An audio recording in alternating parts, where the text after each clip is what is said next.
everyone, it's Dr. Kat again. I want to walk you through something that's often unseen. How the story of your early environment, your childhood biology of vigilance and maybe care anticipation might have set the stage for chronic illness later in life. I know it did for me. So if you grew up in a household where you had to stay alert, maybe you felt responsible for others or you just didn't feel safe. Maybe you just always sort of had to feel like you had to watch your back. Then your nervous system might have learned to anticipate danger instead of expecting safety.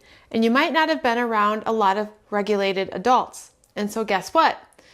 That wiring doesn't go away of being vigilant. It doesn't go away when you grow up. It's how your neurobiological system learned to navigate life. And so let's unpack this. What happens is your biology learns from early life patterns. Your early life from infancy through childhood, your nervous system, your immune system, your internal regulation systems are all developing. And the way that your body learns about safety and threat is deeply influenced by your environment. The research shows that the developing autonomic nervous system, including the polyvagal theory pathways and the cell danger response related wiring, these regulation pathways can all be impacted by anticipatory stress in early life. Meaning if you were constantly waiting for someone to take care of you, or you weren't sure that you would be taken care of, or maybe you were the observer in your family household rather than the one who cared for you, your nervous system might have encoded something like, I have got to stay alert. I can't relax. And this underlying sense of, I am not okay. So what happens is that alert state becomes the default. Your baseline, your system's baseline becomes vigilant and not regulated. And it happens all the way down to the immunological level, affecting your immune system. Your body's constantly scanning. Are we safe? Are they safe? Is the environment safe? And the moment you let your guard down, even a little, your system might kick back into gear of protection, vigilance, and fear.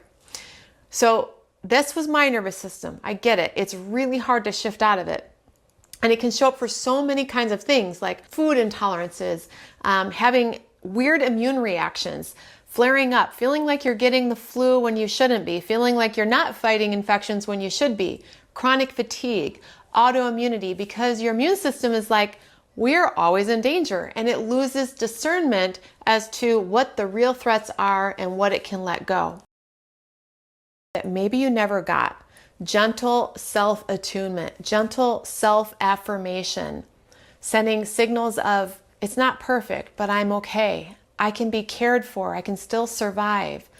So how does this fit into the primal trust journey?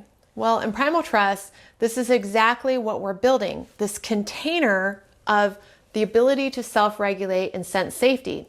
Because if you jump right into trauma work or into deep emotional unpacking without a nervous system that knows how to regulate, you'll flood it. You'll crash it. I did that many times myself. So you go slow and steady, consistency every day, doing vagus nerve toning, a little bit of brain retraining, a little bit of somatic work. And this is all of the things that we teach in our level 1 regulate. And we take it a step further in our level 2 integrate process where we work on those deeper trauma patterns once the container of safety has been built. Our goal in primal trust is that by the end of it, you'll have this ability to feel safety even in a little bit of discomfort. You might have things happen, but you're able to handle it and it doesn't release this 5-alarm fire. You are able to move past your trauma protection patterns. You're able to have this innate okayness, and that is a priceless gift. It's not complicated, but it does take consistency, and it takes a certain willingness to see beyond the lens that you've had to operate from since you were a child, that lens of vigilance and protection. I needed to learn to see the world differently and to re-perceive what I thought were threats everywhere were just simple interactions or simple body processes that didn't mean that the sky was falling. So I'd love to teach you how to reroute this internal signaling system, create safety, and help your body learn how to heal naturally and on its own.